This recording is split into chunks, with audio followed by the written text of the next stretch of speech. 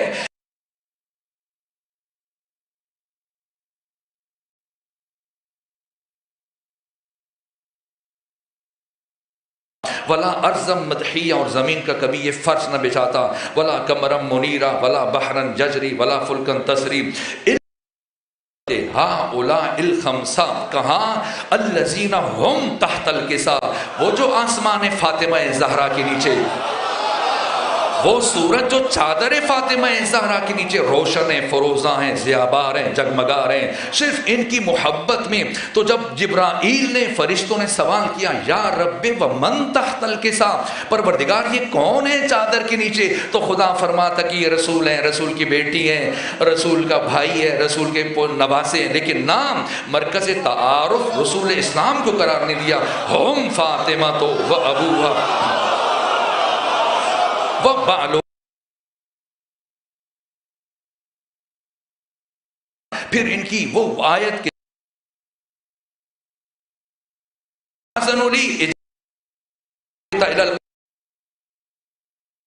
ایک مرتبہ پروردگار نے کہا اجازت ہے، اور جبرائیل یہ آیت لے کر جب زمین پر آئے کہ میں آ جاؤں اور آپ کو وہ بتاؤں کہ جو عرش پر آپ سے متعلق گفتگو ہو رہی ہے، آپ کی عزت کا، آپ کی طہارت کا، آپ کی عصمت کا جو پروردگار نے اعلان کیا، تو میں کہوں گا جبرائیل اس سے پہلے قرآن مجید کی ہزاروں آیات لے کے آئے، تب تو کبھی اجازت نہیں مانگی، آج کیوں اجازت طلب کی جا رہی ہے؟ تو جبرائیل رسول کی وجہ سے اجازت نہیں مانگ رہا، جبرائیل بطول کی وجہ سے اجازت مانگ رہا۔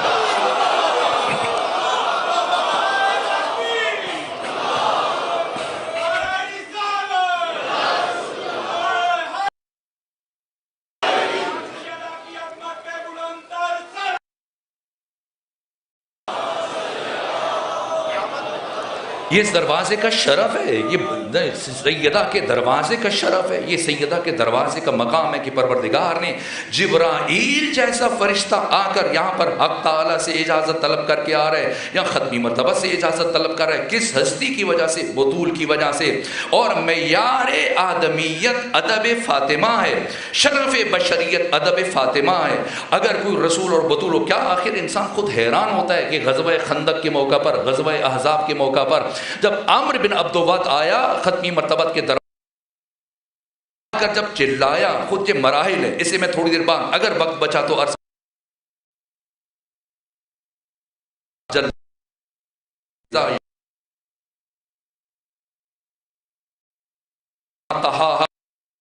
عرض وہ زمین کی جو جسے مراد ہے، وہ ان خمسہ آل ابا کے لیے بچھایا گیا۔ مجھے اس کی قسم، میں تیزی سے آگے بڑھوں اور گفتگو کے نتائج کی طرف بڑھوں۔ وَنَفْسٍ وَمَا سَوَّاهَا، نفس انسانی کی قسم، اس کے توازن، اعتدال، تسویہ کی قسم۔ اور فَأَلْهَمَهَا فُجُورَهَا وَتَقْوَاهَا، اس میں الہام کیا فجور کو اور تقوی کو، اور اس کے بعد کہا کہ قَدْ أَفْلَحَ مَنْ زَكَّاهَا۔ اگر باقی قسموں کا میں باطنی معنی کر رہا ہوں تو پھر مصداق کے ساتھ عرض کر دوں تاکہ آسانی ہو جائے سمجھنے کے لیے۔ قد افلح من زکاہا، اگر میں آسانی کے لیے معنی کروں، کامیاب ہو گیا وہ جس نے خود کو سلمان بنا لیا۔ وقد خاب من دساہا، اور برباد ہو گیا وہ جو اس دروازے پر آگ لے کر پہنچا ہے۔ نامراد ہو گیا وہ جس نے اس دروازے کی حرمت کو پائمال کیا۔ اس لیے کیسے برباد ہوا؟ قد خاب من دساہا، اس لیے کہ میں نے کہا ہم انسان پیدا نہیں ہوئے، ہم انسان بننے کے لیے پیدا ہوئے، ان 14 کو ہمیں انسان بنانے کے لیے بھیجا گیا۔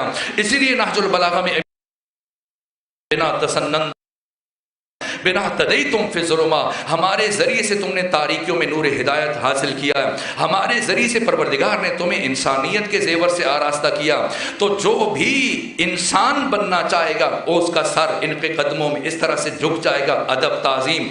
اور اگر کوئی اس وسیلہ ہدایت کے سامنے آ کر جسارت کرے گا، گستاخی کرے گا، اب اس کی ظاہری شکل پہ نہیں جایا جائے گا، بظاہر اس لیے کہ جب کوئی گرتا ہے آدمیت کے شرف سے تو انسان ایک جگہ پر رکا ہوا نہیں ہے۔ یہ سورہ مبارکہ شمس میں پروردگار فرما رہا ہے انسان مسلسل حالت سیر میں بھی ہے، حالت سویر میں بھی ہے، یا سیر صعودی کر رہا ہے سواس سے، یا سیر نزولی کر رہا ہے، یا بلندیوں کی طرف جا رہا ہے کہ فرشتوں سے بھی آگے بڑھتا چلا جا رہا ہے، یا پھر پستیوں میں جا رہا ہے۔ قرآن فرما رہا ہے ذالک کالانعام بل ہم اضل، انسان اتنا گرتا ہے، اتنا گرتا ہے کہ حیوان بن جاتا ہے، یا اس سے بھی زیادہ ذلیل تر کہ اسے کتا کہنا خود کتے کی توہین بن جاتی ہے۔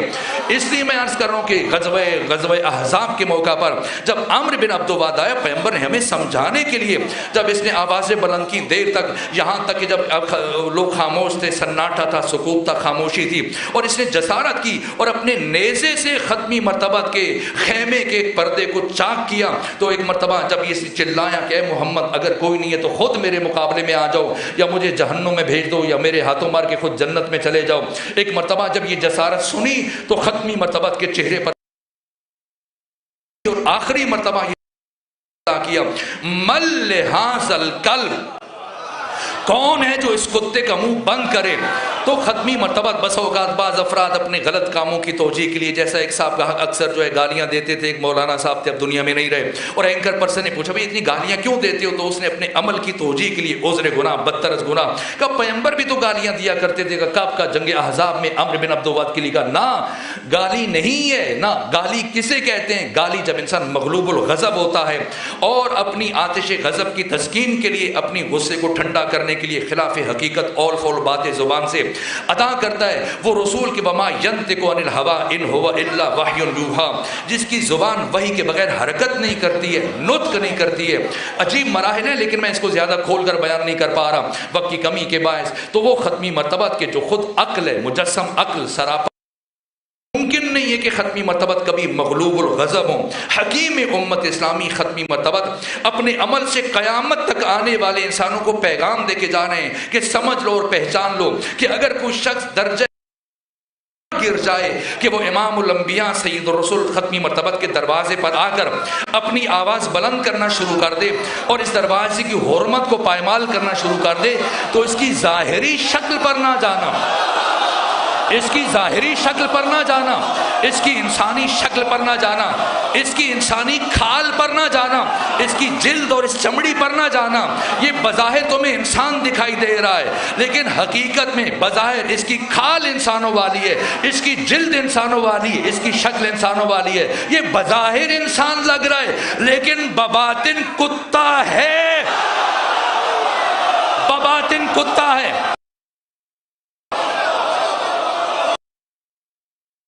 اب اگر کوئی رسول کے دروازے پر آ کر گستاخی کرے، وہ بھی دیکھنے میں انسان ہے، حقیقت میں کتا ہے، اور اگر کوئی بطول کے دروازے پر گستاخی کرے،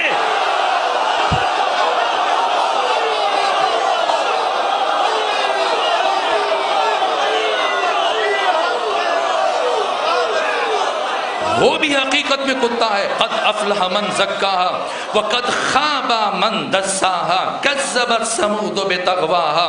یہ قوم ثمود نے سرکشی سے تکذیب کی ہے۔ تکذیب، یہ بات بہت اہم ہے۔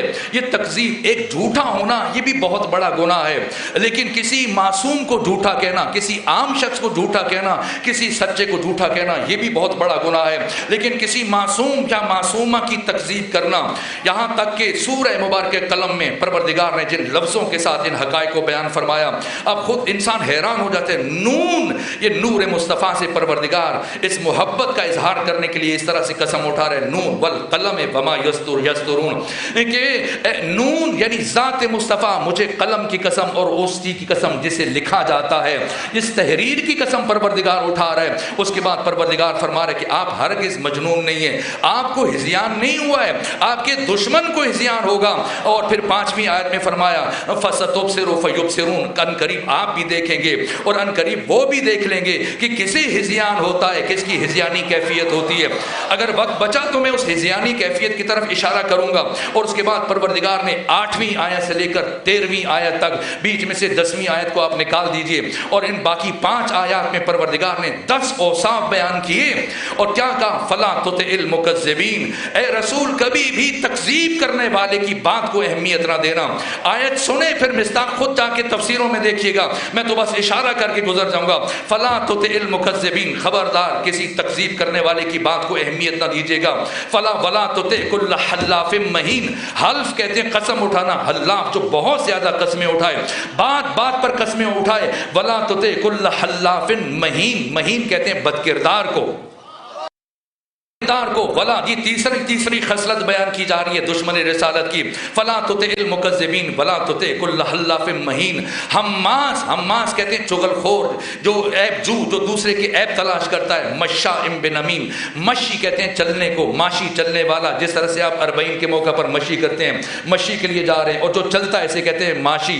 اور مشاء جو بہت زیادہ چلتا ہے، مشاء بنمیم جو چغل خوری کے لیے، لوگوں کے کینے دلوں میں نفرتیں پھیلانے کے لیے چلتا ہے۔ پر اے رسول اس کی بات کو اہمیت نہ دینا۔ فلا تطع المکذبین ولا تطع کل حلاف مہین حماز مشاء بنمیم مناع للخیر، جو خیر سے منع کرتا ہے۔ معتد اسیم، معتد کہتے ہیں تجاوز گر، جو اپنی حد سے بڑھ جاتا ہے، اپنی اوقات سے بڑھ جاتا ہے۔ اسیم جو گنہگار ہے۔ اتل بعد ذالک زنیم، اتل کہتے ہیں بد خصلت کو، بد خصال کو۔ اور زنیم کا معنی اگر جا کر دیکھیے قرآن مجید کی تفاسیر میں، لغت کی کتابوں میں، جس کے شجرہ نسب میں خرابی ہو، جس کے باپ کا نہ پتا ہو۔ یہ آیت بظاہر ولید بن مغیرہ سے متعلق، کہ مفسرین نے لکھا ہے کہ یہ آیات ولید بن مغیرہ سے متعلق نازل ہوئی۔ جا کے پڑھیے تفسیر قمی کو، تفسیر نور الثقلین کو، باقی بڑی بڑی تفاسیر کو، معصومین علیہ السلام سے جو احادیث ہم تک پہنچی ہیں۔ ایک شخص جب گیا تلوار اٹھا کر ختمی مرتبت کو قتل کرنے کے ارادے سے، جیسی پہنچا تو ایک مرتبہ ختمی مرتبت کے چہرے پر جلال آیا، اور ختمی مرتبت نے آگے بڑھ کر اس شخص کی اس طرح سے ہتھیلی کی پشت کے اوپر زور سے اس طرح سے ہاتھ مارا کہ تلوار چھوٹ کر زمین پر گری، اور فرمایا کہ کیا تو انتظار کر رہے کہ تمہارے بارے میں بھی پروردگار وہی آیات نازل کرے جو ولید بن مغیرہ سے متعلق نازل ہو چکی ہیں؟ اگر ابھی بھی کسی کو سمجھ نہ آئی ہو تو پھر صرف آخری صف سے متعلق فلا تطع کل حلاف مہین حماز مشاء بنمیم مناع للخیر معتد اسیم اتل بعد ذلک زنیم، زنیم جس کا باپ معلوم نہ ہو۔ اگر کوئی جاننا چاہتا ہے سیدہ کی شہادت کے دور میں، شب میں، کہ کون ہے زنیم، تو جا کر بحر الانوار کی 29 نمبر جلد کا مطالعہ کیجیے گا۔ 10 سے زیادہ احادیث کو جمع کیا علامہ مجلسی نے معصومین سے، اور امام ششم نے فرمایا کہ کون ہے زنیم، فرمایا کہ جو میری دادی فاطمہ زہرا کا قاتل ہے، جو اس کا باپ ہے وہی اس کا نانا ہے، وہی اس کا ماموں ہے۔ یہ عجیب مراحل فکر ہے۔ فلا تطع المکذبین، اس لیے پروردگار فرما رہے یہ کون ہے تکذیب کرنے والا، جب ختمی مرتبت قلم و دوات مانگ رہے ہیں اور زبان سے کہہ رہے اتنی بڑی گستاخی جس کا میں معنی نہیں کر سکتا کہ ان الرجل لیہجر، اور ختمی مرتبت کی شان میں پروردگار نے سورہ قلم میں کیسے توصیف فرمائی۔ شرمندہ ہوں وہ ختم ہو رہا ہے، بس چند ایک مراحل میں چاہتا ہوں کہ فلک سے متعلق چند باتیں ہو جائیں، جہاں تک کہ پروردگار نے فرمایا وقد خاب من دسا کذبت ثمود بتغواها اذ انبعث اشقاها، جو ان میں سب سے زیادہ شقی تھا، سب سے زیادہ بدبخت تھا، وہ بھڑکایا ہوا اٹھا۔ اذ انبعث اشقاها فقال لهم رسول الله ناقۃ اللہ وسقياها فكذبوه فعقروها۔ میرے عزیزو، اے کاش کے وقت ہوتا اور میں کچھ مراحل آپ کے سامنے بیان کر سکتا۔ خود غدیر کے دن جب ان 12 کی امامت کا، قیادت کا اعلان ہوا، تو سب سے آخر میں ایک شخص پہنچا پیغمبر گرامی اسلام کے پاس اور جا کر کہنے لگا کہ یا رسول اللہ، ابھی جب علی اور علی کے بیٹوں کی ولایت کا اعلان کر رہے تھے تو ایک بڑا خوبصورت چہرے والا جوان وہ میرے قریب آیا اور میرے کان میں اس نے آ کر یہ کہا کہ آج کے دن پیغمبر گرامی اسلام نے ایک ایسی گرہ باندھی ہے کہ سوائے انتہائی منافق آدمی کے کوئی اس گرہ کو نہیں کھول پائے گا۔ تو ختمی مرتبت نے فرمایا، یہ دیکھ لیجئے بڑی بڑی تفاسیر میں لکھا کہ ایک مرتبہ ختمی مرتبت نے فرمایا کہ وہ کوئی انسان نہیں تھا، وہ جبریل تھے، اور تمہارے پاس اس لیے آئے تاکہ تمہیں متوجہ کریں کہ کہیں تم ہی اس گرہ کو کھولنے کے لیے نہ بیٹھ جانا۔ یہ غدیر کے بعد کیا ہوا ہے، حتیٰ غزوہ تبوک کے بعد ختمی مرتبت کی شہادت کا منصوبہ بنایا گیا۔ غزوہ تبوک کے حالات وقت نہیں، کسی اور موقع پر میں بالتفصیل آپ کی خدمت میں عرض کروں گا۔ پہلی مرتبہ باقاعدہ طور پر جو ختمی مرتبت کے قتل کی سازش کی گئی، اور ایسا کیا ہوا غزوہ تبوک میں کہ اس کے بعد یہ 18 مہینے پہلے ختمی مرتبت کی رحلت سے پہلے، اور اس کے بعد پھر جیسے جیسے وقت گزر رہا ہے، یہاں تک کہ اس طرح سے جب جیسی غدیر کا معاملہ آیا اور غدیر کے بعد 62 دن لگے، یعنی اس کے بعد 70 دن ختمی مرتبہ زندہ رہے، لیکن 5 دن سفر میں لگ گئے تھے، باقی 3 دن خواتین کی بیعت ہوتی رہی، ایک دن 3 دن مردوں کی بیعت ہوتی رہی۔ ختمی مرتبہ آخری 4 دنوں میں کیا ہوا، یہ واقعات، یہ مراحل بہت اہم تھے۔ میں بہت شرمندہ ہوں، کوشش کے باوجود چیزیں رک سکا، لیکن یہ اہم ہے، یہ موضوع بیان ہو جائے تاکہ ہم خطبہ سیدہ نے جا کر گفتگو کی ہے دربار میں، وقت ہوا تو میں چند باتیں اس سے متعلق بھی عرض کروں گا۔ لیکن ان 4 دنوں میں کیا ہوا ہے، جمعرات کے دن، اس کے بعد جمعہ کے دن، اس کے بعد ہفتے کے دن، اس کے بعد اتوار کے دن، 4 دنوں میں ختمی مرتبت نے 4 کام انجام دیے۔ 15 دن پہلے اسامہ بن زید کی سربراہی میں جو لشکر بھیجا تھا، ایک مرتبہ تاکید در تاکید کر رہے ہیں۔ پھر جو نماز سے متعلق کہا جاتا ہے، یہ خود محیر العقول بات ہے کہ فلاں نے نماز پڑھائی اس لیے خلیفہ ہے۔ پہلی بات، نماز پڑھانا دلیل خلافت نہیں ہے۔ اگر نماز پڑھانا دلیل خلافت ہے تو ایک مرتبہ نماز پڑھانے سے کس طرح سے دلیل خلافت بن سکتا ہے؟ در حالی کہ ابن ام مکتوم پیغمبر گرامی اسلام کا وہ صحابی ہے کہ ختمی مرتبت نے 27 غزوات میں، 27 جنگوں میں بنفس نفیس خود شرکت فرمائی، اور ان 27 میں سے 20 غزوات سے زیادہ ختمی مرتبت جب جنگ کے لیے تشریف لے کر جاتے تھے تو ابن ام مکتوم اپنے نابینا صحابی کو معین کر کے جاتے تھے کہ میری عدم موجودگی میں آپ نے امامت کی ذمہ داری ادا کرنی ہے۔ تو اگر ایک مرتبہ نماز پڑھانا دلیل خلافت ہے تو جس نے سینکڑوں مرتبہ نماز پڑھائی ہے عبداللہ ابن ام مکتوم، پھر وہ بطریق اولا خلیفہ ہے نا۔ نماز پڑھا دینا دلیل خلافت نہیں ہے، یہ پہلی بات ہے۔ اور دوسری بات کہ ختمی مرتبت کی موجودگی میں 13 اصحاب کے نام میں نے پڑھے ہیں تاریخوں میں، سعد بن عبادہ ہے، ابو لبابہ ہے، ابو ذر غفاری ہے۔ یہ شخصیات یہ پیغمبر اسلام کی زندگی میں کئی مرتبہ، جبکہ پیغمبر مدینے میں موجود ہیں، ان سے کہا چل کے نماز پڑھا دو، لیکن وہ فرد کہ جس کے لیے کہا جاتا ہے کہ پیغمبر کی بیماری کے دنوں میں نماز پڑھائی، کسی جھوٹی سے جھوٹی تاریخ میں کوئی روایت ثابت نہیں ہے کہ حیات نبوی میں ایک مرتبہ نماز پڑھائی ہو۔ یہاں تک کہ جس دن پیغمبر اسلام کی بیماری شروع ہوئے، جمعرات کا دن، تو ختمی مرتبہ ایک مرتبہ بیٹھے ہوئے تھے کہ کہا کہ میری طبیعت ناساز ہے۔ فضل بن عباس بن عبد المطلب سے کہا کہ کسی سے کہو وہ نماز پڑھا دے۔ تو ایک مرتبہ ایک خاتون آگے بڑھی، کہنے لگی یا رسول اللہ میرے بابا سے کہیے وہ نماز پڑھا دیں۔ ادھر اس خاتون نے کہا اس سے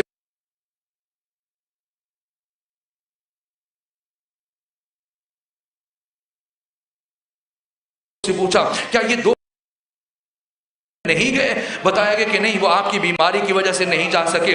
تو پیغمبر نے فرمایا کہ جن افراد پر اس لشکر میں شرکت نہ کرنے کی وجہ سے حق تعالی نے لعنت فرمائی ہو، وہ کس طرح سے نماز پڑھانے کی صلاحیت رکھتے ہیں؟ اس کے بعد ختمی مرتبت روانہ ہوئے اس طرح سے کہ جو مورخین نے لکھا، سیرت نگاروں نے لکھا، محدثین نے لکھا کہ ختمی مرتبت نے اپنا دایاں بازو رکھا ہوا تھا، بایاں بازو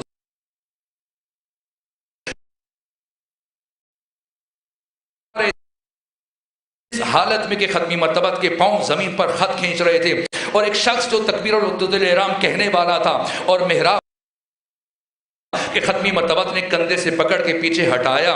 پہلی بات، نماز نہیں پڑھائی۔ نماز پڑھانا، آپ نماز پڑھانے کو دلیل خلافت قرار دے رہے ہیں۔ شاید ہمارے ہاں نماز پڑھانا دلیل خلافت بن بھی سک جائے، لیکن آپ کے ہاں کیسے دلیل خلافت بنے گا؟ اس لیے کہ حنفی، شافعی، حنبلی، مالکی، دیوبندی، بریلوی، اہل حدیث جتنے بھی مسلمان ہیں، اب پاکستان کے تمام مدارس میں جا کر دیکھیے کہ جو کتاب پڑھائی جاتی ہے دورہ حدیث میں، یہ مشکات المصابی جو سیاہ ستہ کا خلاصہ ہے، بخاری، مسلم، ترمذی، ابن ماجہ، ابو داؤد، نسائی، ان 6 کتابوں کا جو خلاصہ ہے یہ مشکات المصابی۔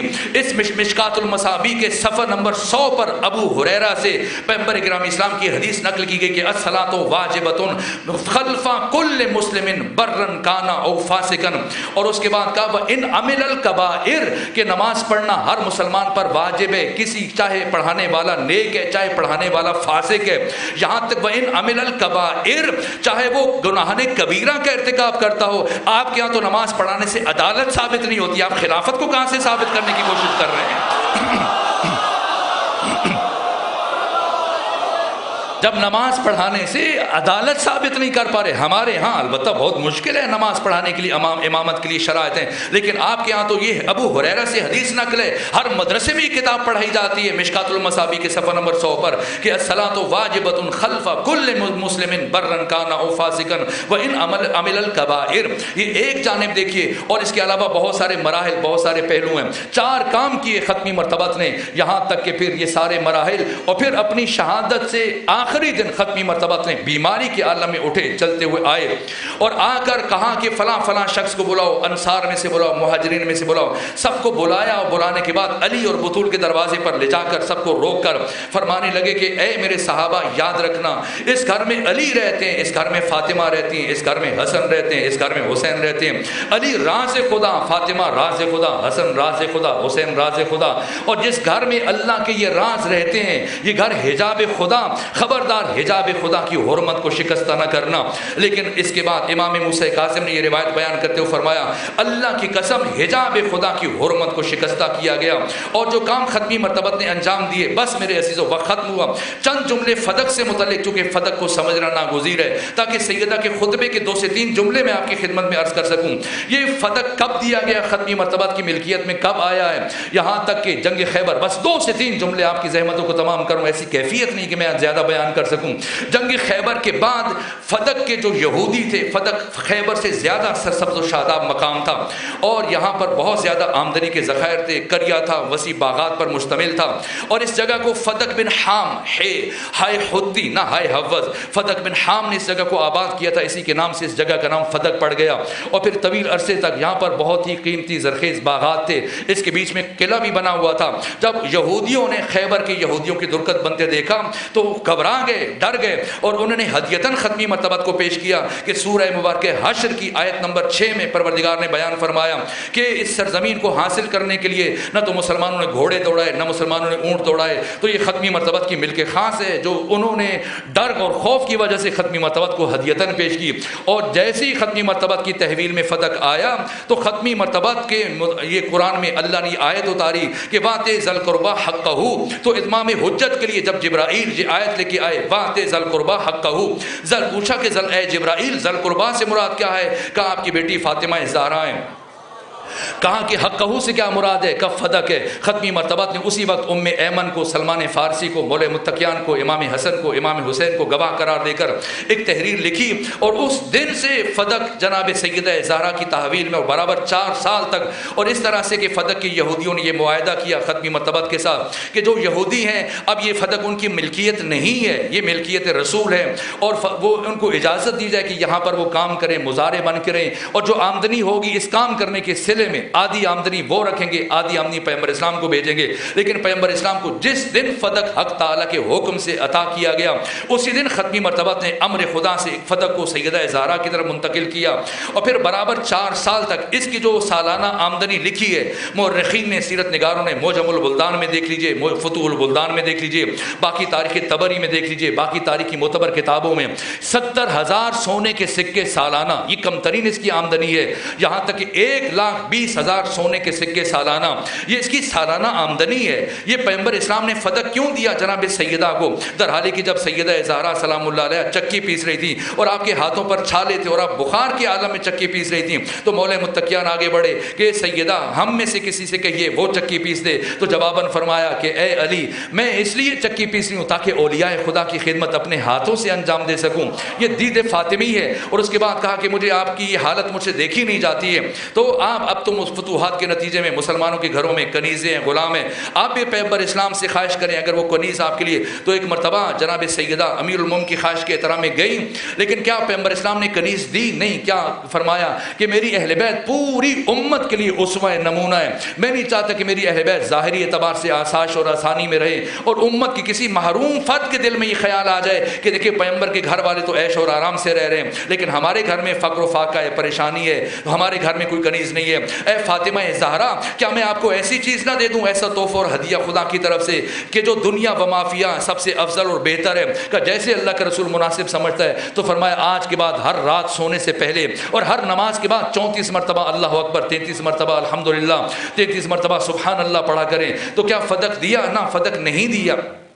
کنیز نہیں دی، لیکن وہ رسول کے جو ایک کنیز نہیں دے رہے، پھر اتنی بڑی جائیداد کی جس کی سالانہ آمدنی 70,000 سے لے کر 1,20,000 سونے کے سکوں پر مشتمل ہے، تو اتنی بڑی آمدنی کا ذخیرہ کیوں دے دیا؟ تو پیغمبر گرامی اسلام کا فلسفہ کیا ہے، حکمت کیا ہے؟ تو کوئی بھی حکومت، بس میں اجمالاً عرض کروں تاکہ بچوں کے ذہنوں میں سوال نہ رہے، کوئی بھی حکومت دو طرح سے، دو چیزوں کے ذریعے سے چل سکتی ہے۔ ایک افراد کے ذریعے سے، افرادی قوت ہونی چاہیے، دوسرا حکومت کے لیے معیشت چاہیے، اقتصاد چاہیے، اکانومی چاہیے، پیسہ چاہیے، خزانہ چاہیے۔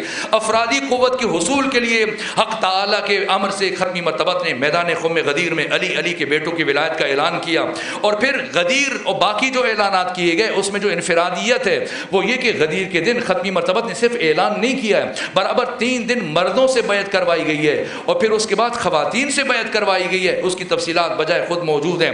پھر جتنے بھی انبیاء کی میراث تھی میدان خم غدیر میں ختمی مرتبت نے علی ابن ابی طالب کو منتقل کی، اور ایسا نہیں جیسے آپ کے امام بارگاہوں میں تصویریں لگائی جاتی ہیں کہ پیغمبر نے علی کا بازو بلند کر کے اس طرح سے دکھایا کہ من کنت مولا فہذا علی مولا۔ نہ، میں نے اس ضمن میں جتنی بھی روایات دیکھی ہیں، جتنے بھی واقعات دیکھے ہیں، سب میں یہ لکھا گیا کہ پیغمبر نے علی کا ہاتھ بلند نہیں کیا، بلکہ پیغمبر خطبہ دیتے ہوئے اس مرحلے پر پہنچے کہ خود پیچھے ہٹے اور علی کو اپنے سامنے کھڑا کیا، اس طرح سے کہ اب لوگوں کو علی نظر آ رہے تھے، نبی نظر نہیں آ رہے تھے۔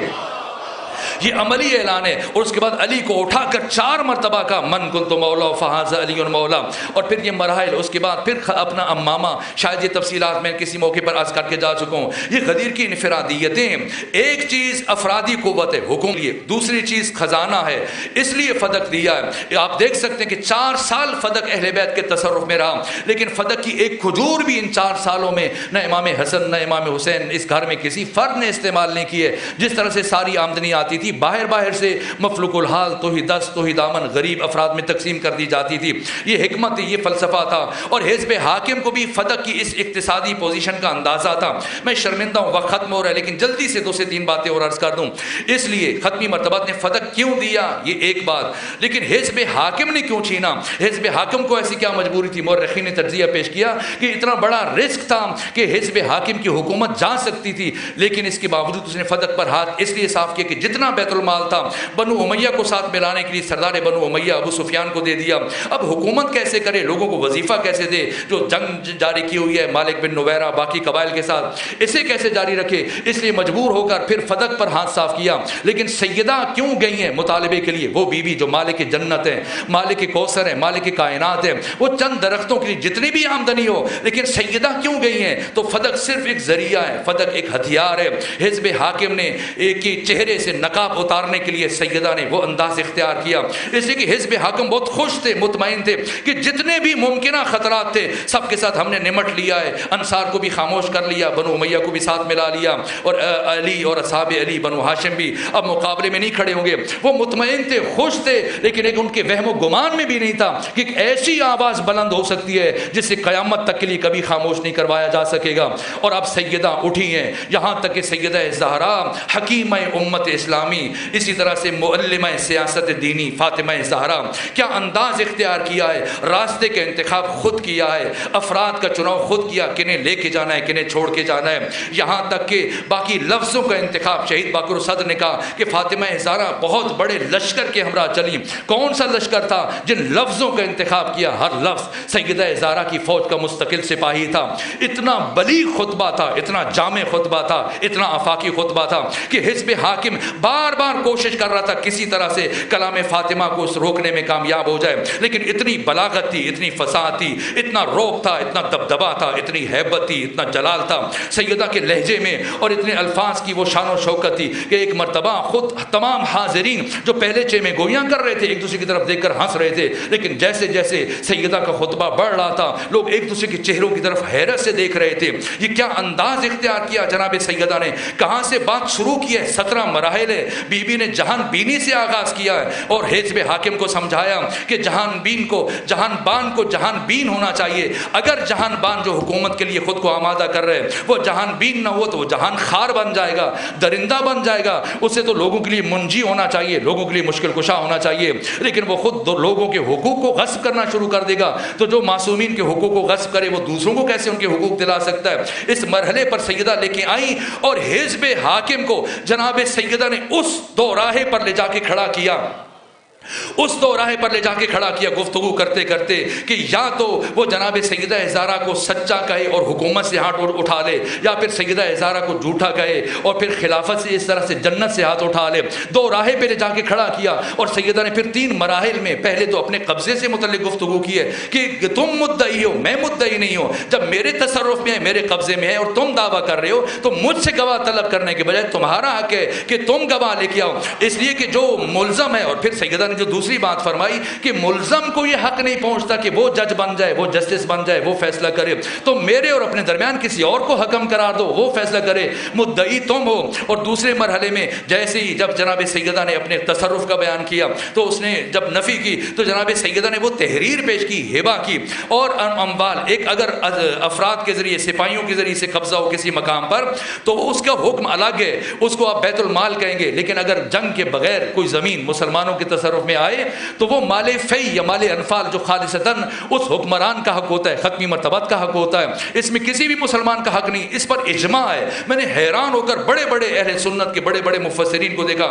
علامہ جلال الدین سیوطی، جناب آلوسی، بڑی بڑی شخصیات، سب نے لکھا ہے بالاتفاق کہ یہ مل کے خاص ہے پیغمبر اسلام کی، اور اس میں کسی مسلمان کا کوئی ذرہ برابر حق نہیں ہے، اور ختمی مرتبت نے سیدہ کو یہ پیش کیا ہے۔ تو اب حزب حاکم کے پاس کیا کرے، کس طرح سے ایک مرتبہ جیسی ہبہ کی بات کی، اب تحریر کو پھاڑا کہ نہیں، اس کے مقابلے میں حدیث پیش کی اور کہا کہ نحن معاشر الانبیاء لا نورث، کہا میں نے پیغمبر کی زبان سے سنا ہے کہ ہم انبیاء کا گروہ کسی کو اپنا وارث قرار نہیں دیتے، ہم جو بھی چھوڑتے ہیں صدقہ ہوتا ہے۔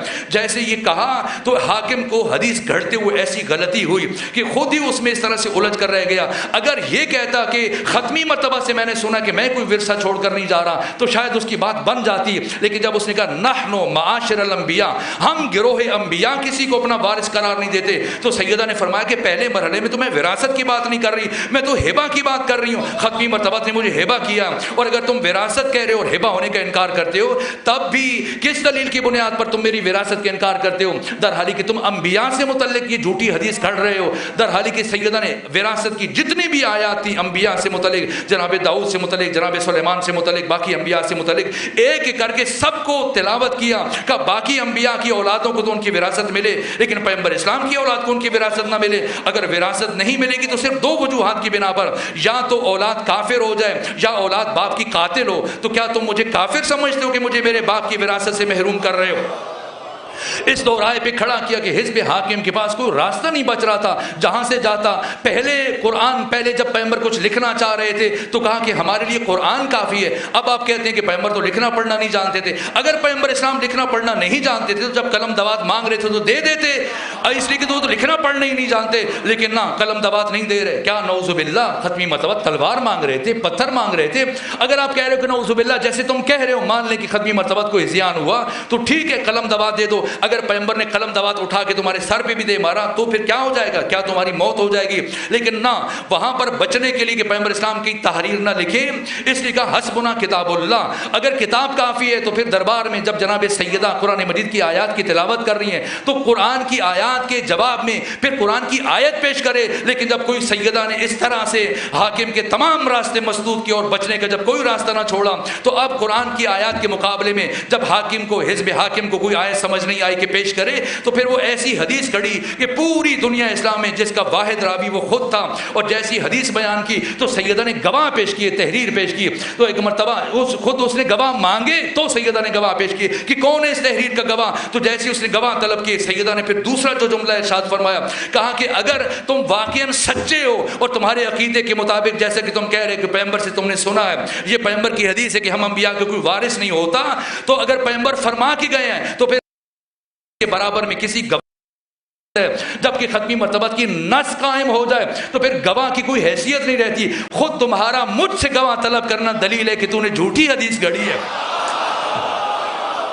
حزب حاکم پھنستا چلا گیا، اپنی ہی جال میں الجھتا چلا گیا، ایک کے بعد ایک بات کر رہے، یہاں تک کہ سیدہ ہر بات کا جواب دیتے ہوئے ایسے ایسے مراحل طے کرتے ہوئے جو آفاقی خطبہ ارشاد فرمایا، کسی موقع پر میری بڑی خواہش تھی کہ میں وہ مراحل آپ کے سامنے عرض کرتا، اور جب خطبہ دیا تو اتنا مجبور ہوا حزب حاکم، کوئی راستہ نہیں بچا، وہ جو ہبہ کی تحریر پھاڑ رہا تھا اب اپنے ہاتھ سے لکھ کر تحریر دے رہا ہے اور عذر تراشی کر رہا ہے، یہاں تک کہ سیدہ چلی ہیں، لیکن اس کے بعد راستے میں دوسرا فرد پہنچا، اس نے وہ تحریر لی, اس تحریر کو پھاڑا, باقی کے مراحل میں شرمندہ ہوں. لیکن آئے آخری آج کی شب ہے, گفتگو کا سلسلہ تمام ہو رہا ہے, اور میں اپنی وہ باتیں جو خواہش تھی, ارادہ تھا کہ آپ کے سامنے بیان کروں گا, وہ باتیں ان کا شاید 10واں حصہ بھی بیان نہ کر سکا, لیکن ایک جملے پر اپنی گفتگو کو روک رہا ہوں. آج جب سیدہ کی تابوت کی برآمدگی ہے, اور آج آپ سب کے سب تمام معصومین کو پیغمبر سے لے کر امام زمانہ تک سب کو پرسہ پیش کرنے کے لیے آئے ہیں, آئے شکریہ ادا کریں محسنہ اسلام جناب سیدہ زہرا سلام اللہ علیہ کا, جس نے توحید خدا کو بچایا ہے. میں وقت نہیں بچا کہ میں والضحیٰ کا بتاؤں کہ اللہ نے پیغمبر اسلام اور باقی 12 ائمہ کی ان ولادت اور رسالت کے درمیان اللہ نے اس قسم کو کیوں رکھا ہے والضحیٰ. والضحیٰ سے مراد خود نور فاطمہ زہرا جو کافی کی حدیث ہے. بس مختصراً ایک جملہ عرض کروں, جو امام صادق فرماتے کہ اللہ نے اس کائنات میں 3 نور اتارے. ایک نور وقت طلوع ظاہر ہوتا ہے, ایک نور وقت غروب ظاہر ہوتا ہے, ایک نور وقت ظہر ظاہر ہوتا ہے. وہ نور جو وقت طلوع ظاہر ہوتا ہے یہ نور سفید ہے, وہ نور جو نور غروب کے سے پہلے ظاہر ہوتا ہے یہ نور سرخ ہے, اور وہ نور جو وقت ظہر ظاہر ہوتا ہے یہ نور زرد ہے. وہ نور جو وقت طلوع ظاہر ہوتا ہے نور سفید جو نور نبوت اور رسالت ہے. وہ نور جو وقت غروب ظاہر ہوتا ہے نور سرخ یہ نور امامت و ولایت ہے. اور وہ نور کے جو وقت ظہر ظاہر ہوتا ہے نور زرد یہ نور عصمت و طہارت ہے. اور یہ نور خاص ہے میری دادی فاطمہ زہرا سلام اللہ علیہ کے ساتھ. اور اللہ نے اس نور کو نور نبوت اور رسالت اور نور امامت و ولایت کے درمیان اس لیے رکھا ہے کہ اگر اس نور کو درمیان سے نکال دیا جائے تو نہ نبوت بچتی ہے نہ رسالت بچتی ہے. یہ فاطمہ جنہوں نے نبوت کو بچایا, رسالت کو بچایا, امامت کو بچایا, توحید کو بچایا, اسلام کو بچایا, 1,24,000 انبیاء کی محنتوں کو بچایا. آج کی شب میں بس آخری جملہ عرض کر کے آپ کی زحمتوں کو تمام کر رہا ہوں. بی بی کا خطبہ بجائے خود, بی بی کا جہاد بجائے خود, ان 95 دنوں میں بی بی نے جو جو اقدام کیے وہ بجائے خود. لیکن اگر بی بی کی سیرت کے کوئی بھی پہلو ہمارے سامنے نہ ہو, ایک ایسا مرحلہ ہے جسے میں آج آخری مجلس میں عرض کر کے زحمتوں کو تمام کر رہا ہوں کہ سیدہ نے قیامت تک آنے والے انسانوں کو سوچنے پر مجبور کر دیا. یہاں تک کہ سیدہ قدیسہ سلام اللہ علیہا وہ شخصیت کے اہل سنت کے بڑے بڑے علماء, یہاں تک کہ صاحب تفسیر کبیر امام فخر الدین رازی جن کی وفات 606 ہجری میں ہوئی, جب عصمت سے متعلق گفتگو کر رہے تو کہا کہ عصمت کلیہ متواتی نہیں, کلیہ مشکک ہے. کلیہ متواتی جس کے مصادیق میں وحدت پائی جائے, کلیہ مشکک جس کے مصادیق میں فرق پایا جائے. یہ بات بہت اہم ہے. جس طرح سے مثلا روشنیاں, یہ روشنی کلیہ مشکک ہے اس لیے کہ کم ہے دوسری زیادہ ہے. جس طرح بعض افراد نے کپڑے پہنے ہوئے سفید ہیں, ان کی سفیدی کم ہے, ان کی سفیدی کچھ زیادہ ہے, ان کی سفیدی اور زیادہ ہے. جہاں شدت و ذوف پایا جائے, جہاں درجات ہوں یہ کلیہ مشکک ہے, اور جہاں پر درجات نہ ہوں یکتائی ہو وہ کلیہ متواتی. جیسے یہ پنکھے ہیں, جیسے یہ پنکھا ہے دوسرا تیسرا بھی اتنا ہی پنکھا ہے, پنکھا ہونے میں سب برابری کی منزل پر ہیں. تو کہا کہ عصمت کلیہ مشکک ہے. کیا مطلب؟ اگر ہم بچوں کو معصوم یاد کروائیں کہ معصوم انبیاء معصوم ہیں, ائمہ معصوم ہیں, تو علماء اہل تسنن نے یہ بات کی ہے کہ معصوم ہونے کا مطلب یہ نہیں کہ سارے کے سارے برابر ہیں, نہ, بلکہ انبیاء کی عصمت اور ہے, معصومین کی عصمت اور ہے, آدم کی عصمت اور ہے, نوح کی عصمت اور ہے, ابراہیم کی عصمت اور ہے, فاطمہ زہرا کی عصمت اور ہے. علماء اہل تسنن نے یہ گفتگو کی کہ انبیاء کی عصمت میں تذبذب و تشکیک کی گنجائش ہے, لیکن عصمت فاطمہ زہرا ہر طرح کے تذبذب و تشکیک اور شک و ریب سے ماورا بالاتر ہے. ان کی عصمت میں ترک اولا کی گنجائش ہے, عصمت فاطمہ زہرا میں ترک اولا کی بھی گنجائش نہیں ہے. اگر یہ بات پہنچ چکی ہے تو پھر مجھے بتائیں, اگر جو بچوں کو آپ یاد کرواتے ہیں 14 معصوم, اگر آپ کا بچہ پلٹ کے پوچھے کہ بابا یہ جو آپ مجھے 14 معصومین کے نام یاد کروا رہے ہیں یہ تو بتائیں معصوم کسے کہتے ہیں, تو بچے کو سمجھانے کے لیے آپ کیا کہتے ہیں کہ معصوم کون ہوتا ہے؟ معصوم جو زندگی میں کوئی گناہ نہ کرے. بس یہ میں آخری بات کر رہا ہوں, میرے سینے میں سکت نہیں, میری ٹوٹی پھوٹی باتوں کو خود جوڑ لیجئے گا اگر کوئی نتیجہ پہنچ سکے, لیکن یہ آخری جملہ یاد رکھیے گا اور بس اس سے آگے گفتگو نہیں بڑھے گی. اگر پوچھے بچہ کہ معصوم کسے کہتے ہیں تو آپ بتاتے کہ معصوم وہ جو کوئی گناہ نہ کرے. تو اگر بچہ پوچھ لے کہ یہ گناہ کیا ہوتا ہے تو آپ بتائیں کہ اللہ نے جن چیزوں کو واجب قرار دیا ہے ان میں سے کسی کو ترک نہ کرے, جن چیزوں کو حرام قرار دیا ہے ان میں سے کسی کا ارتکاب نہ کرے. اگر کوئی شخص معصوم ہے اور زندگی میں ایک واجب کو چھوڑ دے معصوم رہے گا؟ معصوم نہیں رہے گا. ایک حرام کا ارتکاب کرے معصوم رہے گا؟ نہیں رہے گا. مثلا زندگی میں ایک گھونٹ شراب پی لے, بے شک توبہ کر لے, لیکن کیا معصوم رہے گا؟ نہیں. ایک نماز چھوڑ دے, باقی ساری زندگی عبادت میں گزارے اور کوئی غلطی نہ کرے, معصوم نہیں رہے گا. یہ سادہ ترین تعریف ہے عصمت کی. میرے بچوں, میرے عزیزوں, میرے جوانوں, آج سیدہ کے تابوت کو اٹھانے سے پہلے دیکھنا کہ فاطمہ زہرا نے کس طرح سے انسان کی ہدایت کا کس کس مرحلے میں کس کس انداز سے اہتمام کیا ہے. معصوم جو گناہ نہ کرے, گناہ کیا ہے؟ ہے ترک واجب اور اسی طرح سے حرام کا ارتکاب۔ اگر یہ بات پہنچی ہو تو آپ مجھے بتائیں کہ سلام کرنا اس کی شرعی حیثیت کیا ہے؟ فقہی اعتبار سے دوسرے کو جو آپ سلام کرتے ہیں یہ مستحب ہے، جواب دینا واجب ہے۔ اگرچہ پیغمبر کی حدیث ہے کہ سلام کرنے والے کو 29 نیکیاں ملے گی اور جواب دینے والے کو صرف 1 نیکی ملے گی، لیکن سلام کرنا مستحب ہے، جواب دینا واجب ہے۔ اور اگر کوئی واجب کو چھوڑ دے یہ حرام ہے، گناہ ہے۔ اور اب اگر آپ نماز پڑھ رہے ہیں اور نماز کے دوران کوئی آپ کو سلام کرے، اب جواب دیں گے یا نہیں دیں گے؟ نماز میں بھی سلام کا جواب دینا واجب ہے۔ کیسے دیں گے؟ اگر اس نے کہا السلام علیکم آپ کہیے السلام علیکم، اگر کہے کہ علیکم السلام آپ کہیں علیکم السلام، اگر کہے کہ سلام علیک آپ کہیں سلام علیک۔ یہ اجازت نہیں کہ آگے سے کہنا شروع کر دیں وعلیکم السلام ورحمۃ اللہ وبرکاتہ۔ جن لفظوں کے ساتھ سلام کرے دین کہتے کہ انہیں لفظوں کے ساتھ پلٹا دیں۔ اگر آپ نماز پڑھ رہے ہیں، نماز کے دوران کوئی آپ پر سلام کرے تب بھی سلام کا جواب دینا واجب ہے۔ اب آپ مجھے بتائیں جو آپ نے معصوم کی تعریف کی کہ معصوم کون ہوتا ہے؟ جو زندگی میں کوئی گناہ نہ کرے۔ گناہ کیا ہے؟ حرام کا ارتکاب یا واجب کا ترک۔ تو سلام کرنا سنت ہے، جواب دینا واجب ہے۔ ترک واجب خلاف عصمت ہے۔ اگر کوئی معصوم زندگی میں 1 مرتبہ کسی واجب کو چھوڑ دے وہ معصوم نہیں رہتا۔ اے سیدہ آپ کے انداز ہدایت پر میری جان قربان ہو جائے۔ کیا انداز اختیار کیا کہ جب عیادت کے لیے کچھ 2 افراد نے مولا متقیان سے اجازت مانگی اور جب وہ آئے اور پردے حائل کیے گئے اور 2 افراد نے کھڑے ہو کر صدیقہ کبریٰ سیدہ زہرا سلام اللہ علیہ کو جب سلام کیا، جا کر ڈھونڈیں ورق گردانی کریں تاریخ اور سیرت کی کتابوں کی کہ کیا سیدہ نے ان کے سلام کا جواب دیا یا نہیں دیا۔ اگر کسی کتاب میں مل جائے تو مجھے آ کے میری رہنمائی کر دیجیے گا، مجھے بھی بتا دیجیے گا، میرے علم میں اضافہ ہو جائے گا۔ اب سیدہ نے سلام، جب سیدہ کو سلام کیا گیا سیدہ نے سلام کا جواب نہیں دیا۔ یہ سیدہ نے 2 افراد کے سلام کا جواب نہ دے کر قیامت تک آنے والے باشعور انسانوں کو یہ پیغام دیا کہ جان لو اور سمجھ لو، یا تو مجھے معصومہ نہ سمجھنا، یا تو مجھے معصومہ نہ سمجھنا، اور اگر مجھے معصومہ سمجھتے ہو تو میں جن کے سلام کا جواب نہیں دے کے جا رہی ہوں انہیں کبھی مسلمان نہ سمجھنا۔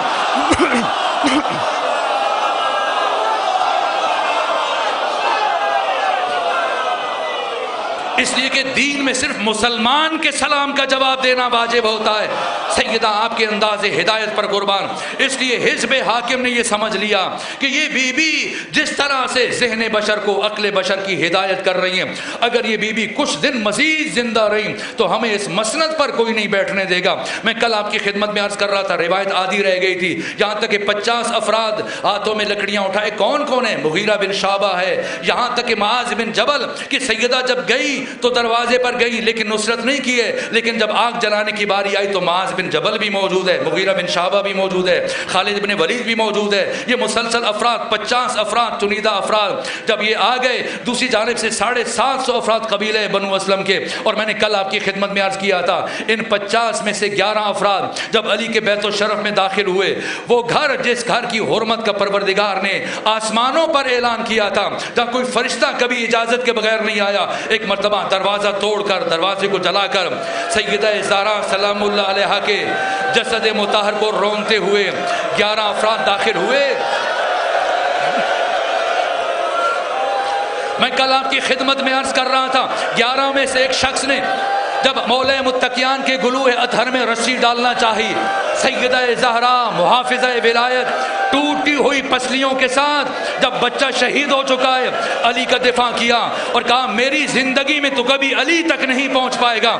میں نے کل وہ قیامت کا مرحلہ آپ کے سامنے عرض کیا تھا۔ ایک مرتبہ اس شخص نے کہا نبی زادی درمیان سے ہٹ جائیے ورنہ ایسا ظلم کروں گا آپ ہٹنے پر مجبور ہو جائیں گی۔ فرمایا قیامت تک نہیں ہٹوں گی۔ ایک مرتبہ اس شخص نے دایاں ہاتھ فضا میں اٹھایا،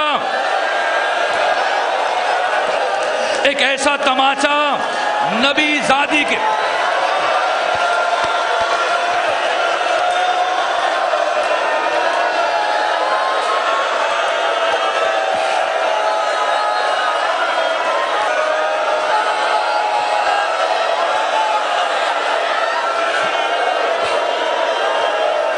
سیدہ کے رخسار پر مارا۔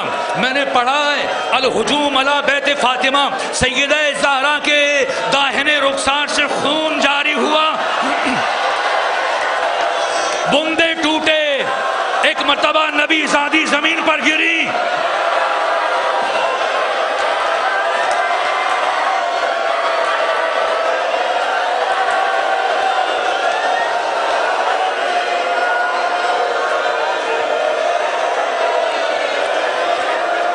حضرت کے گلوہ اطہر میں رسی ڈالی گئی،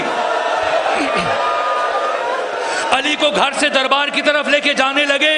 میں آپ سے پوچھتا ہوں، بتائیں علی کو گھر سے دربار کیسے لے کر گئے؟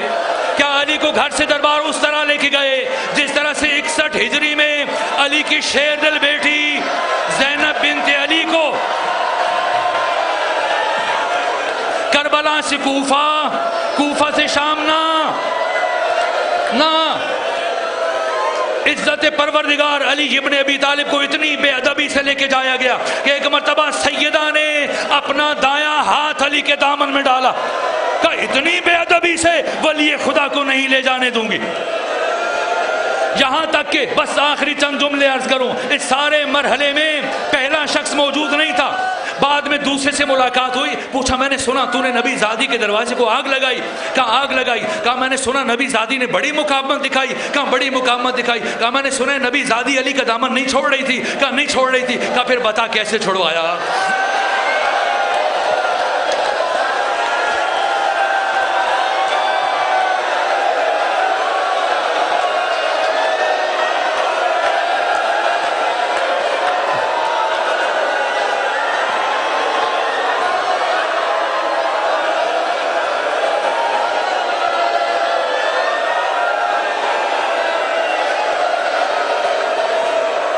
کہا بتا کیسے چھڑوایا؟ کہا ہم نے علی کے گلے میں رسی ڈالی، علی کو کھینچنا شروع کیا، فاطمہ زہرا نے اپنا ہاتھ علی کے دامن میں ڈالا، ہم نے سوچا خاتون ہے، زخمی ہے، کمزور ہے، اگر علی کو زور سے کھینچیں گے فاطمہ کا ہاتھ چھوٹ جائے گا، لیکن نہ، فاطمہ زہرا نے اتنی مضبوطی سے علی کے دامن کو پکڑ رکھا تھا، جیسے جیسے علی کو کھینچ رہے تھے نبی زادی علی کے ساتھ کھینچتی چلی جا رہی تھی۔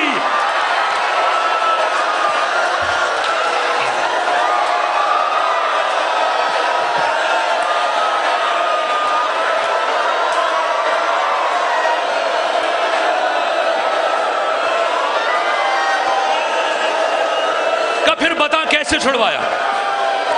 کیسے چھڑوایا؟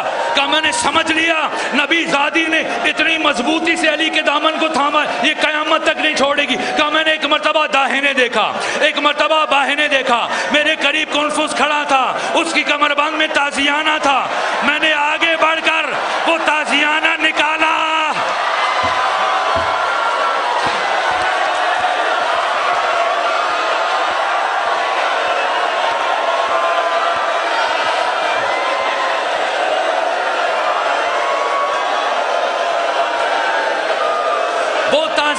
نکالا اور فضا میں لہرانے کے بعد اس زور سے نبی زادی کے ہاتھوں پر مارا، فاطمہ زہرا کے ہاتھ چھوٹ گئے۔ میرے عزیزو، آج کی شب آپ سیدہ کا تابوت اٹھانے کے لیے آئے ہو، کاش آپ مدینے میں ہوتے۔ صرف پورے مدینے میں 7 افراد تھے جنہوں نے نبی زادی کا تابوت اٹھایا ہے۔ سن پائیں گے جیسے ہی مسجد نبوی میں مولا متقیان تک خبر پہنچی ہے سیدہ کی شہادت کی، آپ نے سنا سیدہ کی شہادت کی خبر، آج سیدہ کی شہادت کی شب ہے، جب علی تک یہ خبر پہنچی ہے مسجد نبوی میں کھڑے تھے، سلمان نے جا کے بتایا نبی زادی جہان سے رخصت ہوئی ہیں، فسقط علی وجہہ، علی ابن ابی طالب منہ کے بل زمین پر گرے۔